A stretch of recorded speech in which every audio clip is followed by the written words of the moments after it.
নমস্কার, নিউজ তৎকাল 24 এর পর্দায় আপনাদের সকলকে স্বাগত। আপনাদের সাথে আমি দেবব্রত। দেখে নেব সারা বিশ্বে ঘটে যাওয়া বিশেষ সংবাদগুলি। মালয়েশিয়ার প্রধানমন্ত্রী আনোয়ার ইব্রাহিম জানিয়েছেন, দুই দেশের মধ্যে কূটনৈতিক আলোচনার পর মিয়ানমার প্রাথমিকভাবে মালয়েশিয়ায় অবস্থানরত 5,000 রোহিঙ্গাকে ফিরিয়ে নিতে রাজি হয়েছে। ইউরোপের প্রেসিডেন্ট জেলেনস্কির উপর আভ্যন্তরীণ চাপ, প্রতিরক্ষা মন্ত্রীকে অপসারণের সিদ্ধান্তের পর ইউক্রেনের রাজনৈতিক বিতর্ক ও বিক্ষোভ শুরু হয়েছে, যা দেশটির আভ্যন্তরীণ রাজনীতিতে নতুন চাপ তৈরি করেছে। যুক্তরাষ্ট্রের কেন্দ্রীয় ব্যাংক টানা পঞ্চমবারের মতো সুদের হার অপরিবর্তিত রেখেছে। মূল্যস্ফীতি ও বৈশ্বিক অর্থনীতির ভবিষ্যৎ নিয়ে উদ্বেগ বজায় রয়েছে। মধ্যপ্রাচ্যে উত্তেজনা আরো বৃদ্ধি, ইরানকে ঘিরে নতুন করে উত্তেজনা বাড়ায় আন্তর্জাতিক বাজারে অপরিশোধিত তেলের দাম উল্লেখযোগ্যভাবে বেড়েছে। পরিস্থিতির ওপর বিশ্বের বড় শক্তিগুলিও নজর রয়েছে। ভারত চীনের ওপর 100% শুল্কের প্রস্তাব, নতুন বিল নিয়ে আলোচনায় অনুমোদন দিল মার্কিন সিনেট। ইউক্রেনে কৃষ্ণ সাগরে বাণিজ্যিক জাহাজে ড্রোন ক্ষেপণাস্ত্র হামলা, আটকে 13 ভারতীয় নাবিক সহ 15 জন, বাড়ছে উদ্বেগ। 7.1 মাত্রার ভূমিকম্পে কেঁপে উঠল জাপানের দক্ষিণ পশ্চিমাঞ্চলের কুমামোতো প্রদেশ।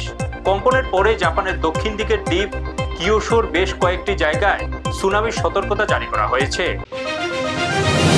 সোনার খনি কেনার পরে মালিতে অপহৃত ভারতীয় বংশোদ্ভূত ব্যবসায়ী, মুক্তিপণ হিসেবে দিতে হলো 44 কোটি টাকা। সমুদ্রের মাছ ধরতে গিয়ে ভয়াবহ বিপদের মুখে পড়ে শ্রীলঙ্কার জাল জেলে। 36 দিন সমুদ্রে ভেসে থাকার পর উদ্ধার শ্রীলঙ্কার বাবা ছেলে, বেঁচে আছেন কাঁচা মাছ খেয়ে।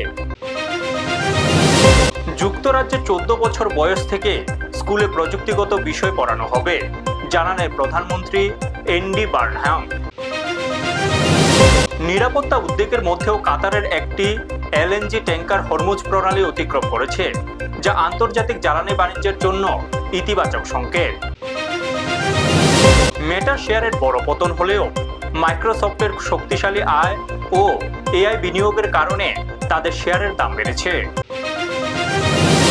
রাশিয়ার উপকূলবর্তী শক্তিশালী ভূমিকম্পের পর যুক্তরাষ্ট্রের পশ্চিম উপকূলে সতর্কতা জারি করা হয়েছে।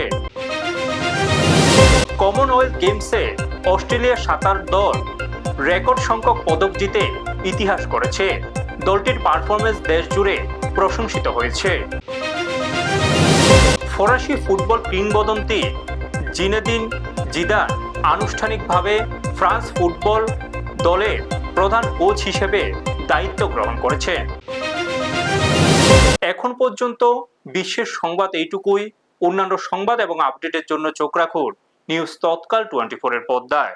আপনারা দেখছেন নিউজ তৎকাল 24।